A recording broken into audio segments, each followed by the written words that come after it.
It is the clearest picture to date about the scope and potential conclusions of the House committee investigating the January 6th attack on the U.S. Capitol. In a 221-page court filing, lawyers for the committee write that there is evidence to conclude former President Donald Trump and members of his campaign, quote, engaged in a criminal conspiracy to defraud the United States as they sought to overturn the 2020 election results. Mr. Trump responded today saying the committee is, quote, destroying democracy as we know it. For more on the committee's work, I'm joined by Democratic Congressman Adam Schiff of California. He's a member of the January 6th committee, and he chairs the House Intelligence Committee. Congressman Schiff, thank you very much for joining us. We know the January 6th committee, the mission is not to conduct a criminal investigation, but are you now closer to finding President Trump guilty of a criminal activity? Well, as you say, it's not our role to prosecute or determine, guilt or innocence. But we are in litigation right now to try to get records from someone claiming to have been an attorney representing the president. And the judge asked us to brief him on whether the crime fraud exception applies. And we believe it does. That is, if an attorney is helping a client commit a crime, their communications are not protected. And here, any number of acts by the president and his campaign potentially violate statutes which prohibit the corrupt interference with an official proceeding. And of course, that joint session of Congress was an official proceeding. And given the president was repeatedly advised that the vice president had no authority to decertify electors, that there was no basis to these bogus claims of fraud, we believe that there was that kind of corrupt intent to interfere with the joint session, but also the promulgation of those false claims, we believe, is part of a conspiracy to defraud, and we presented that evidence to the court. And in that evidence that you presented, we mentioned 221 pages. In this filing, there are transcripts of email exchanges between the lawyer who was advising former President Trump, his name is John Eastman, and a lawyer who was working for then Vice President Mike Pence. What is it about those exchanges that the committee believes point to something that should be investigated? Well, I think evidence of the corrupt intent is very important. That is, that the president was informed by multiple people multiple times that there was no lawful basis to do what he was trying to do. We saw, in some of the interviews recently with even Bill Barr, that Bill Barr told the president that these claims were BS. And so we think that evidence in these email exchanges, as well as other evidence, indicates that the president understood he had no lawful basis to do what he was doing, and therefore it violated U.S. law, but also was fraudulent. And that's the relevance of that evidence.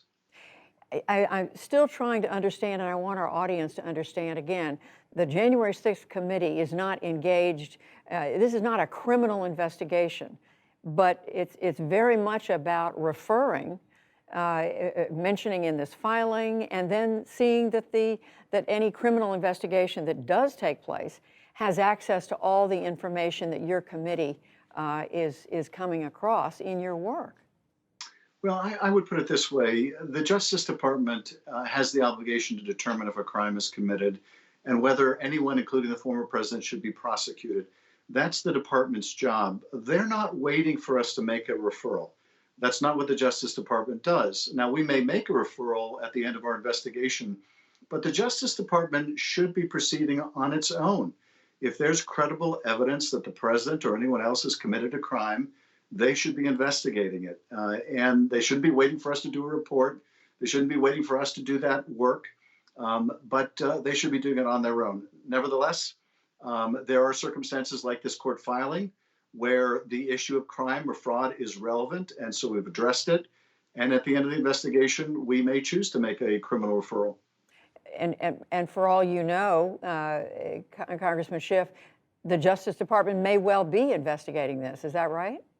It's possible, Judy, but generally, when you convene a grand jury in a case like this, in which the witnesses before the grand jury are not bound to silence, the public finds out about it.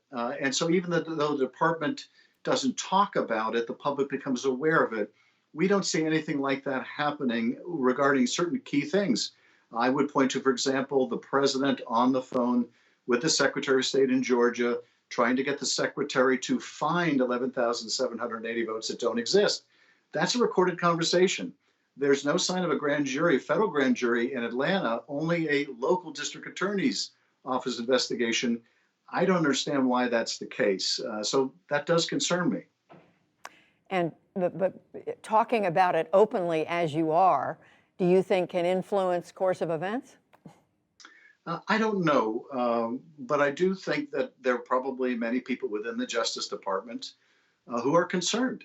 If we are to maintain the position that the rule of law applies equally to everyone, then we really need to follow through with that. And I think, Judy, if any of your viewers were on the phone with a top state official trying to get them to effectively stuff the ballot box, they would be under investigation.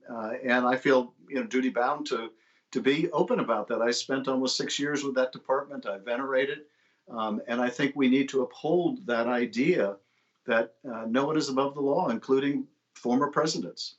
I want to come back to the filing that the committee made late last night to this lawsuit by former President Trump, essentially saying that he, Mr. Eastman, because of executive privilege, they don't have to cooperate here. What if the judge in that case rules in their favor? Does that affect the work, the point that the committee's making, the work the committee's trying to do? Well, it would affect it in the sense potentially that we might not get access to these records. Now, there are a number of arguments that we've made in the court pleading. We don't think, first of all, that Eastman has established he was a lawyer for the president. Just because he's a lawyer doesn't make him the president's lawyer. So his privilege claim should fall on that basis. It should fall on the crime fraud exception basis. It should fall on the basis that he's talked publicly about these things with Donald Trump's permission, and therefore any privilege would be waived. So there are multiple bases the judge could find the privilege was not applicable here. Finally, I would say if the judge were to rule against us on the crime fraud exception, that doesn't mean the president or his people haven't committed a crime or a fraud. It simply means that on the basis of these narrow set of documents, there wasn't evidence sufficient for the court to make that finding. But of course, we have a much broader body of evidence in our investigation that would be pertinent to that particular issue. Congressman Adam Schiff, who is a member of the January 6th committee and who chairs the House Intelligence Committee. Thank you very much. We appreciate it. Thank you.